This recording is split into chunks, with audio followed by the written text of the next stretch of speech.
ဒီဗီဒီယိုလေးမှာတော့ double level skin လိုချင်တဲ့သူတွေအတွက်အသက်တာဆုံးဖောက်လို့ရမယ့်နည်းလမ်းလေးကိုပြောပြပေးသွားမှာပါပထမဆုံးမွန်တုံးရဲ့သတ်မှတ်ထားတဲ့ rule လေးကနေစပြီးပြောပြပေးမယ်အဲ့ဒါကတော့ဒါကြီးပါ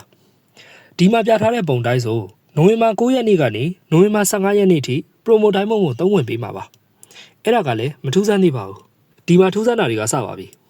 ပထမဆုံးအချက်အနေနဲ့ promo တိုင်းမုံကို single draw မှာပဲသုံးဝင်ပေးထားပြီး daily 50% off ဒါမှမဟုတ် token အနေနဲ့တွဲသုံးလို့မရပါဘူးဒုတိယအချက်အနေနဲ့ promo တိုင်းမုံကို single draw မှာတစ်ခါသုံးနိုင်အများဆုံး80ပဲသုံးဝင်ပေးထားတာပါ discount နဲ့လည်းတွဲသုံးလို့မရဘူးဆိုတော့ one draw လှည့်တိုင်း normal diamond 20ထည့်သုံးရမှာပါဒီတော့ promo diamond နဲ့လည်း10 draw လှည့်လို့မရပါဘူးဒါကြီးကနည်းနည်းတော့ရုပ်ပေါက်တာပေါ့ကဲတိတင်တာလေးတွေပြောပြပြီးပြီဆိုတော့တိကျင်တာလေးတွေပြောပြရမယ့်အပိုင်းကိုသွားလိုက်ကြမယ်ပထမဆုံး event လာမယ့်နိုဝင်ဘာ9ရက်နေ့မှာတော့ one weekly pass ကိုဖြည့်ပါမယ် daily recharge event က free token တစ်ခုသွားယူပြီး mega draw bundle event က diamond 10လုံးနဲ့ diamond 49လုံးနဲ့ token 2ခုဝယ်ပါမယ်ပုံမှာပြထားတဲ့အတိုင်းအဲ့ဒီမှာပဲ3ချိန်လှည့်ပြီး diamond 41လုံးကျန်ပါမယ်နိုဝင်ဘာ6ရက်နေ့ရောက်တဲ့အခါမှာလဲ one weekly pass ဖြည့်ပါမယ် daily recharge event က free token တစ်ခုယူပြီးတစ်ချိန်လှည့်လိုက်တဲ့အခါစုစုပေါင်း4ချိန်လှည့်ပြီးဖြစ်ပြီး diamond 141လုံးကျန်ပါမယ်နိုဝင်ဘာ9ရက်နေ့ double level phrase 1လာတဲ့အခါမှာတော့ login token တွေလုံးဝမထုတ်သေးပဲ diamond 100ဖြည့်ပါမယ်ရှေ့က2ရက်တိုင်း free token တစ်ခုယူပြီး 50% တော့ daily one draw နဲ့အတူ2ချိန်လှည့်လိုက်မယ်ဆိုရင်စုစုပေါင်း6ချိန်လှည့်ပြီးသားဖြစ်ပြီး diamond 211လုံးကျန်ပါမယ်နိုဝင်ဘာ10ရက်နေ့မှာတော့ diamond 100ဖြည့်ပြီး 50% of daily one draw တစ်ချိန်လှည့်ပါမယ်နိုဝင်ဘာ9ရက်နေ့ promo diamond သုံးလို့ရမယ့်ရက်မှာတော့ diamond 100ဖြည့်ပြီး daily recharge event 9ရက်ပြည့်ပြီမို့ free token တစ်ခုယူပြီးတစ်ချိန်လှည့်ပါမယ်ပြီးတာနဲ့ promo diamond ရဲ့ရှေ့မှာပြခဲ့တဲ့ rule တိုင်းလှည့်ကို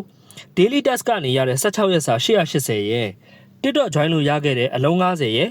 pre-register အတွက်25လုံးရဲ့ phrase 1မှာ diamond 250ဖြည့်ထားတာရဲ့အတွက်ဆိုစုစုပေါင်း1155လုံးရှိနေမှာပါတစ်ချိန်လှည့်ရင် promo diamond 80ပဲသုံးလို့ရမှာဖြစ်တဲ့အတွက်14ချိန်စာ promo diamond 1120နဲ့နောက်ထပ်တစ်ချိန်စာ35လုံးဆိုရင်14ချိန်စာအတွက် normal diamond 280နဲ့နောက်ထပ်တစ်ချိန်စာအတွက်65လုံးစုစုပေါင်း normal diamond 345လုံးအသုံးပြုရမှာပါဒီတော့ promo diamond နဲ့ normal diamond ပေါင်းလှည့်ရတဲ့15ချိန်စာကိုလှည့်လိုက်တဲ့အခါ diamond 250လည်းသုံးပြီးဖြစ်သွားပါဖြစ်ပြီး phrase 1က token 17ကထုတ်က17ချိန်ထပ်လှည့်ပါမယ်ပြီးနောက် 50% တော့ daily one draw တစ်ချိန်ထပ်လှည့်လိုက်တဲ့အခါစုစုပေါင်း35ချိန်လှည့်ပြီးသားဖြစ်နေမှာဖြစ်ပြီး diamond 6လုံးပဲကျန်တော့မှာပါနိုဝင်ဘာ10ရက်နေ့နဲ့17ရက်နေ့2ရက်မှာ weekly pass ကနေရတဲ့ diamond လေးတွေစုထားပြီးနိုဝင်ဘာ12ရက်နေ့မှာမှ 50% တော့ daily one draw တစ်ချိန်ထပ်လှည့်ပါမှာနိုဝင်ဘာ13ရက်နေ့မှာလည်း diamond တွေပြန်စုထားပြီးနိုဝင်ဘာ14ရက်နေ့ double level phrase 2ရောက်လာတဲ့ချိန်မှာတော့ login token တွေလုံးဝမထုတ်သေးပဲ diamond 900ဖြည့်ပြီး first time draw အရင်လှည့်လိုက်ပါမယ်အဲ့နောက်မှာ phrase 2 token 18ကလုံးထုတ်ပြီးတခါလေးလှည့်လိုက်ပါမယ်ကိုလူတွေမိနေမှာဆိုလို့သတိပေးချင်တာတစ်ခုကအချိန်90ကျော်သွားပြီဖြစ်တဲ့အတွက်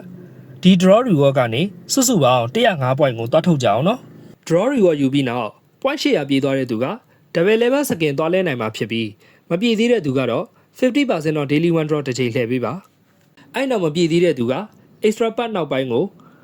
one weekly bet ဖြည့်လိုက်9ရက်သွားလိုက်နဲ့ဒီ plan လေးတိုင်း point ပြည့်တဲ့အထိဆက်သွားနိုင်ပါပြီခင်ဗျာဒီနေရာမှာကျွန်တော်ပြပေးခဲ့တဲ့ပုံလေးက10ချိန်လှည့်တိုင်းမှာ point 100နဲ့130ကြားရနိုင်ဖို့တွက်ပေးထားတာပါ second emote တွေပေါက်တိုင်း point ပြန်ရနိုင်တဲ့ point converter rate ကိုဒီမှာပြပေးထားပါတယ်ဒါကြောင့်ကိုပိုင်ဆိုင်ထားတဲ့ second ဘယ်လောက်များများရှိသလဲဆိုတာပေါ်မှာမူတည်ပြီး point တွေပြန်ရနိုင်တာမို့ diamond ကုန်ကြမှုတွေကွာခြားနိုင်ပါတယ်စောင့်မျှော်ကြည့်ရှုအားပေးကြတယ်တငယ်ချင်းတူးချင်းစီတိုင်းကိုကျေးဇူးအများကြီးတင်ပါတယ် diamond နည်းနည်းပဲသုံးပြီး double level skin တွေမြန်မြန်ရကြပါစေလို့ဆုတောင်းပေးရင်နောက်ဗီဒီယိုလေးမှာပြန်တွေ့ကြမယ်နော်